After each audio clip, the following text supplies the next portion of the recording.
एक ऐसा Chinese AI जिसने पूरी दुनिया को हिला कर रख दिया। तमाम अमेरिकन टेक कंपनीज और यूएस की स्टॉक मार्केट को एक ऐसा बड़ा झटका लगता है कि उन्होंने पूरी ज़िंदगी सोचा ना होगा।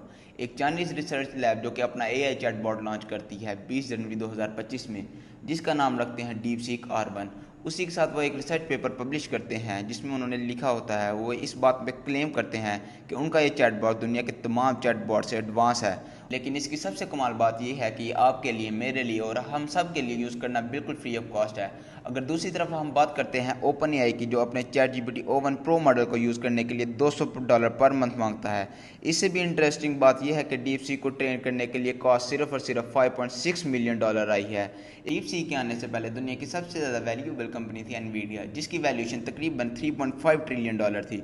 लेकिन डीपसीक के आने के बाद सिर्फ एक ही दिन में ये वैल्यूएशन गिर के 2.9 ट्रिलियन रह जाती है।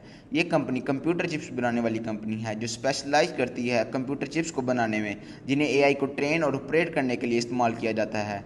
एनवीडिया के शेयर सिर्फ एक ही दिन में 17% तक गिर जाते हैं और इसकी वैल्यूएशन $589 बिलियन गिर जाती है। डीपसी का सारा क्रेडिट जाता है 40 साल के चाइनीज़ एंटरप्रेन्योर लियांग वेनफेंग को।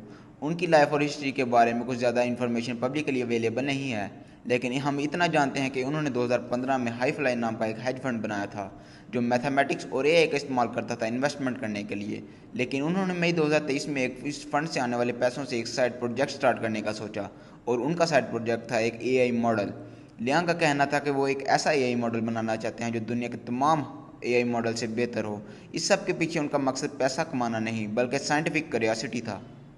इस एआई मॉडल को बनाने के लिए उन्होंने इंजीनियर्स को इकट्ठा नहीं किया बल्कि चाइना की टॉप यूनिवर्सिटी के पीएचडी स्टूडेंट्स को हायर किया, और सिर्फ 2 साल के अरसे के अंदर चंद मिलियन डॉलर लगाकर उन्होंने लॉन्च किया डीपसीक R1।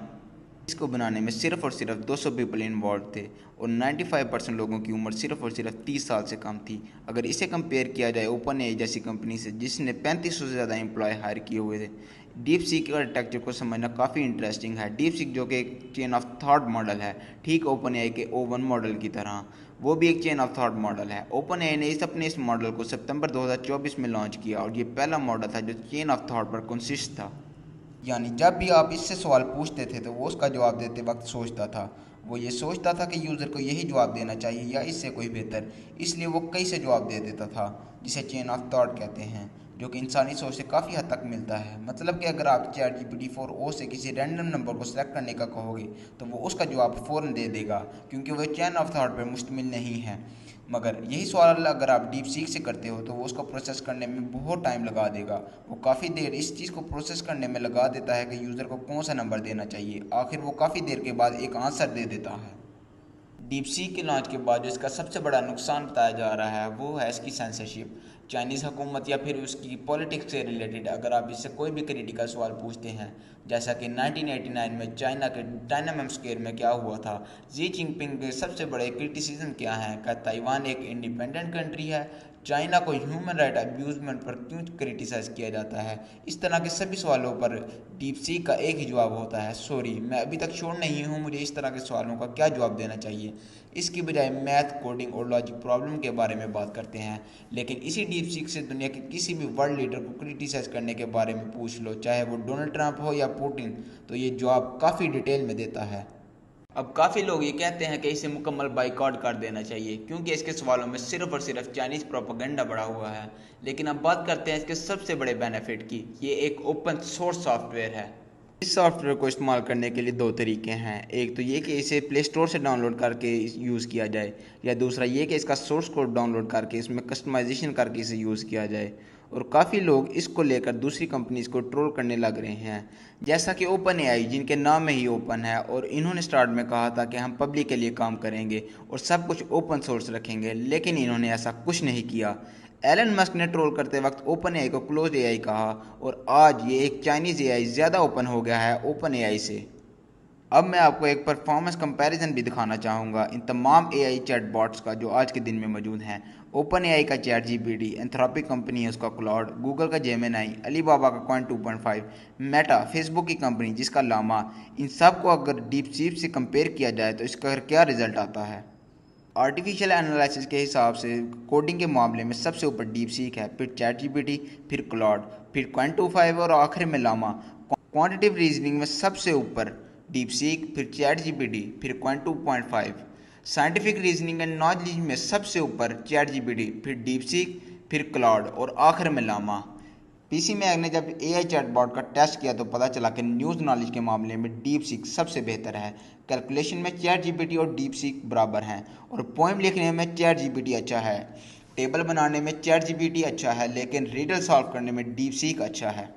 आर्टिफिशियल एनालिसिस की वेबसाइट ने क्वालिटी के मामले में चैट जीपीटी O1 को 90 की रेटिंग दी है और डीप सीक को 89 की।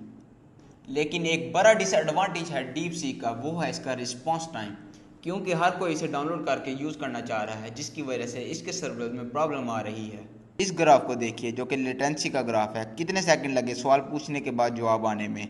चैट जीपीटी O1 31.15 सेकंड का टाइम लेता है और डीप सीक 71.2 सेकंड का टाइम लेता है और डीप सीक का ये रिस्पॉन्स टाइम दिन ब दिन बढ़ता जा रहा है। अब यहाँ पर एक point of criticism deep seek के खिलाफ किया जा रहा है कि डीप सीक ने अपना सारा का सारा एआई मॉडल ओपन एआई से चोरी किया है। ओपन एआई ने यह कहा कि उन्हें एविडेंस मिला है कि डीप सीक ने उनके प्रोप्राइटरी मॉडल को यूज़ किया है डीप सीक को ट्रेन करने के लिए। उनका कहना है कि उन्होंने डिस्टिलेशन का एविडेंस देखा है, जिससे बड़े मॉडल्स का आउटपुट यूज़ करके छोटे एआई मॉडल्स की परफॉर्मेंस बेटर की जा सकती है, जिससे छोटे मॉडल कम कॉस्ट में सेम रिजल्ट दे सकते हैं। असल में बात यह है कि अगर देखा जाए कि चैट जीपीटी ने खुद को बनाने के लिए पूरे इंटरनेट का डाटा चोरी किया है। कई किताबों का इस्तेमाल किया गया है उनके राइटर की परमिशन के बगैर अपने एआई मॉडल को ट्रेन करने के लिए। यही बड़ी वजह है कि 17 बड़े राइटर, जिनमें गेम ऑफ थ्रोन के राइटर जॉर्ज R.R. मार्टिन भी शामिल हैं, उन्होंने सितंबर 2023 में ओपन एआई पर कॉपीराइट इन्फ्रिंगमेंट का केस किया था। न्यूयॉर्क टाइम अखबार ने भी ओपन एआई और माइक्रोसॉफ्ट पर केस कर रखा है। इसके अलावा अमेरिका के 8 अखबार और कनाडा के कई न्यूज़ आउटलेट ने भी ओपन एआई पर केस किए हुए हैं। यही बड़ी वजह है कि इंटरनेट पर ऐसे मीम्स वायरल हो रहे हैं जहां पर मछली की फिशिंग की जा रही है और ओपन एआई फिशिंग करके अपना सामान बाल्टी में डालता है, मगर डीप सीक आकर उसी बाल्टी से फिशिंग करने लगता है। अब आपको बताता चलूं कि 2022 में अमेरिकन गवर्नमेंट ने एक एक्सपोर्ट कंट्रोल लगाया था कि ताकि एआई के लिए जो कंप्यूटर चिप्स चाहिए उनका इस्तेमाल कोई और मुल्क ना कर पाए, स्पेशली चाइनीज़ एआई कंपनीज ना कर पाएँ। इसमें एनवीडिया की H100 चिप्स शामिल थी जिन्हें चाइनीज़ कंपनीज नहीं खरीद पाई। ये बात चाइनीज़ कंपनी के लिए बहुत ही बड़ा मसला थी, लेकिन उन्हें अपने एआई मॉडल्स को ट्रेन करने के लिए एनवीडिया की पुरानी चिप्स का इस्तेमाल करना होगा। अमेरिका ने यह पूरी कोशिश की थी कि कोई भी और मुल्क एआई मॉडल्स तैयार ही ना कर पाए, क्योंकि उनके पास वो कंप्यूटर चिप्स ही नहीं होंगी जो उन्हें एआई मॉडल को ट्रेन करने के लिए चाहिए होंगी। और यही वजह थी कि डीप सीक में काम करने वाले लोग मजबूर हुए इनोवेशन पर और उन्होंने एक ऐसा सॉफ्टवेयर बना दिया जो बहुत ही कम रिसोर्स लेता है, बहुत कम पैसों पर ज़्यादा एफिशिएंट काम करता है। यही वजह है कि एनवीडिया कंपनी के स्टॉक सबसे ज़्यादा गिरे थे, क्योंकि कुछ महीने पहले मेटा, एआई और गूगल जैसी कंपनी यही कही जा रही थी कि एआई को अगर और भी बड़े लेवल तक स्केल करना है तो उसके लिए हमें और चिप्स की ज़रूरत होगी और एनर्जी और पैसे की ज़रूरत होगी। लेकिन डीप सीक ने ये सब करके दिखा दिया, कम पैसे, कम एनर्जी और बेकार कंप्यूटर चिप्स का इस्तेमाल करके। हमें इस सब को मोटिवेशन की तरह देखना चाहिए। अगर चाइना ये सब कुछ कर सकता है तो पाकिस्तानी भी ये सब कुछ कर सकते हैं। आप इस बारे में क्या राय रखते हैं, मुझे कमेंट सेक्शन में लाजमी बताइएगा। उम्मीद करता हूँ आपको वीडियो पसंद आई होगी। वीडियो पसंद आई है तो वीडियो को लाइक करें और चैनल को सब्सक्राइब करें।